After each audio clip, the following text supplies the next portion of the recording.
Do you ever feel like you have this quiet companion living within who has very different plans for your life? And whenever you go out and try to achieve something that's important to you, this companion with its own awareness starts to sabotage everything that you're putting into place. It's like you're two people living in the same body, having totally different conversations. You're like, yeah, I'm gonna ace this job interview. And then the other part of you is like, nah, let's show up late and spill coffee all over ourselves. Or you're like, I'm gonna start this new exercise routine and I'm finally gonna get in shape. And then the other part of you is like, nah, I think we're gonna stay up late, eat pizza, and cancel tomorrow morning's alarm. It's like your roommates living in the same space, but instead of splitting the rent, you're splitting your potential. By the end of this video, you're gonna be wishing that there was only one roommate that was splitting that potential. But you've actually got all of these different things going on. Anxiety, depression, OCD, procrastination, addiction, people pleasing, avoiding difficult situations. Every single addiction that you have is probably its own little thing that's going on. You take that drug or you have that coffee or you have that alcohol because you're trying to appease this part of yourself that isn't able to deal with that situation in any other way. It's never figured it out. My favorite one to illustrate my point and demonstrate like real life situations is anger, because it's so direct. But another one that I haven't talked about that much is shame. Shame being the result of unresolved feelings of guilt or self-loathing, or like there's always, we're trying to peel back the layers, right? Because if you watch any video on YouTube about limiting beliefs, you're going to come up against all these things like fear of success, fear of failure, those really shallow surface level limiting beliefs. So immediately my first question is why? Like, why do I have the fear of failure? What is behind that? And if you like Google that, why do people have the fear of failure? It'll give you an answer. But if you actually read that answer, like people have all these insecurities and self-doubt and these other issues, it hasn't answered the question. Why do you have insecurity? Why do you have self-doubt? You could Google that and it'll tell you why people might feel insecure. What I've just told you, you might not have realized that yet. Like, you're just going around in circles. So the whole thing is why? Where is it coming from on the deepest possible level? And how do I get there as fast as possible? Because once you truly see why you are stuck in what you're stuck in, it'll bring tears to your eyes, because you'll know that you're going to be free now. It can't hold on to you anymore because it's clear. Like, the reason that you're stuck is because you don't understand yourself. As soon as you can see the cause of what's affecting you, you can make changes. Right now, in the present moment, you can live differently because it won't make sense anymore. It's all subconscious, it's all behind the scenes, it's all invisible to you.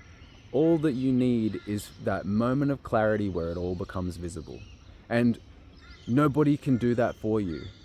The only thing that anybody can do is hold your hand while you take that deep dive within yourself, integrate with your own spirit, and say, I am ready to change. I am ready to see the deepest, darkest elements of what makes me me.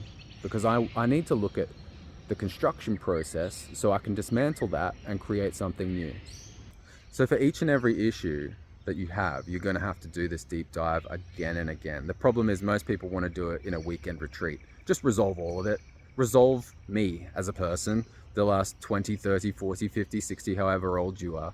I just want to erase my entire life and start again fresh and just be perfect and exactly how I want to be. Sounds lovely.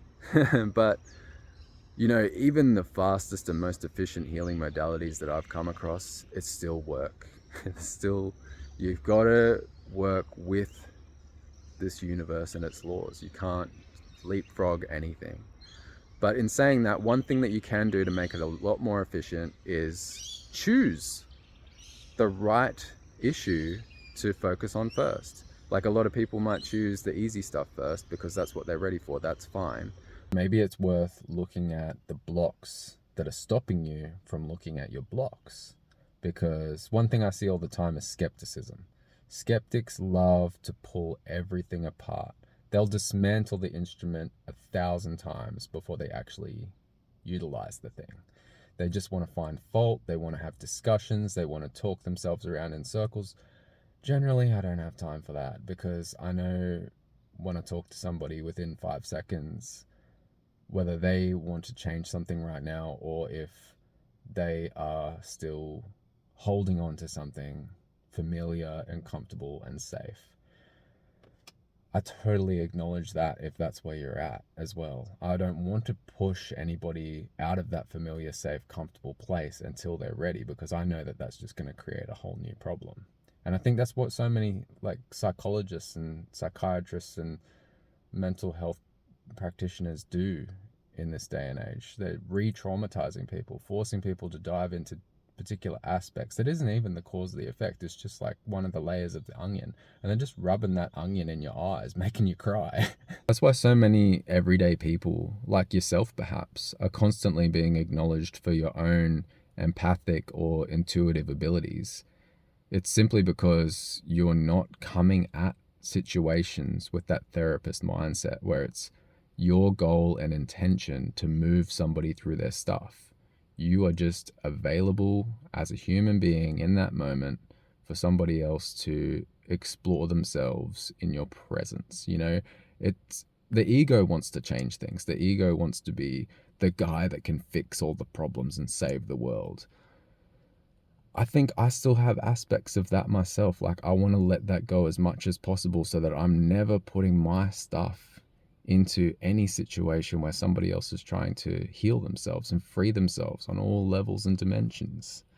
I need to learn this. I need to continue to learn this. And I need to continue to grow myself. The best thing that I can do for anybody else is demonstrate how I was stuck here and now I'm not stuck anymore because I took the action, I took the steps, I looked deep within myself and I faced what was there.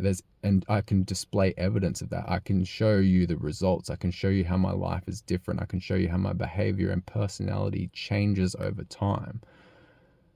I can't do that for anybody else. I can't even begin to make changes to anybody else's life. All I can do is be a space and maybe like make them feel a little safer, a little bit more comfortable and feel like it's a little bit more familiar so that they can not avoid the things that they need to acknowledge and deal with. My whole thing is identify the issue and do something about it. And I talk about it in a million different ways, hoping like one day the right person is going to see the right video and they're going to figure it all out. They're going to begin to figure it all out. If you are committed to making changes, comment down below the thing that you're going to do differently next. Like tomorrow, this week, tell me what it is and tell me why it's going to be a challenge for you. Don't tell me why you can't do it. Tell me why it's going to be a challenging thing for you to do. And then click the subscribe button, click the like button, do all those things so that you can keep up to date with this channel because it's about to grow. We're about to take this thing to another level.